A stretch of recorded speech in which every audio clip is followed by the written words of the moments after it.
呢幾日咧有好多 messages 好多問題去問我關於呢個腦膜炎疫苗嘅，咁我想借住呢條片咧就盡量幫大家解答呢啲問題。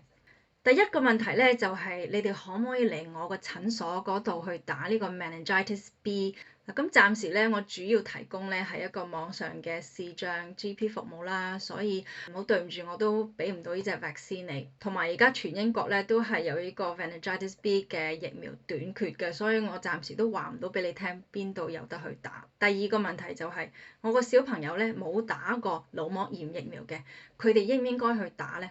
我個答案咧就係睇下你個小朋友而家有幾大個啦。嗱，咁如果佢係1歲以上，亦都未話就嚟返大學咁樣啦，佢哋其實咧就暫時未係屬於一個高危嘅群組啦。咁你可以選擇而家去唔去打，俾佢一啲 extra 嘅保護。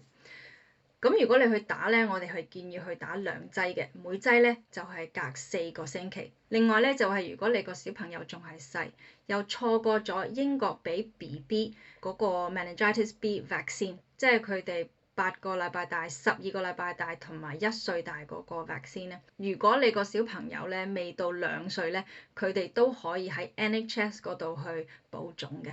第三個問題就係我小朋友咧已經可能喺香港啦，打咗2劑嘅 meningitis B 疫苗，佢哋咧而家仲需唔需要一個 booster 加強劑咧？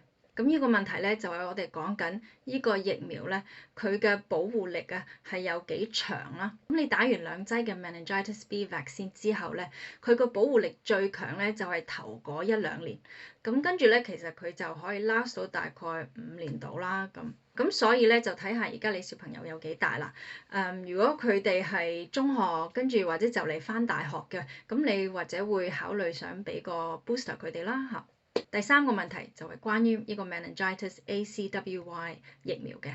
咁有啲家長話啦，咁我小朋友咧以前咧係完全冇打過任何嘅腦膜炎疫苗嘅，佢哋可唔可以喺 Year 9嗰時打呢個疫苗咧？咁答案係可以啦。另外一個問題咧就係小朋友已經喺香港其實打咗1針呢個 meningitis ACWY 嘅，佢哋而家係需唔需要一個加強劑 booster 咧？咁答案咧，我哋又係講翻依個疫苗佢嘅保護力有幾長啦。咁呢隻疫苗咧係個保護力係長過呢個 meningitis B 嘅。咁嗰段時間咧係大概5年以上啦咁所以亦都睇下你而家個小朋友幾大咧，去考慮打唔打呢個加強劑。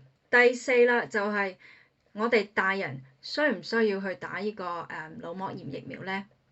咁我個答案咧就係就其實要睇下你個人嗰個 medical history 啦，你個病歷啊，你自己個生活方式啊，同埋你對呢啲病嘅風險嘅睇法。咁如果你選擇去打咧，都係打2劑啦，每劑咧就隔4個星期嘅。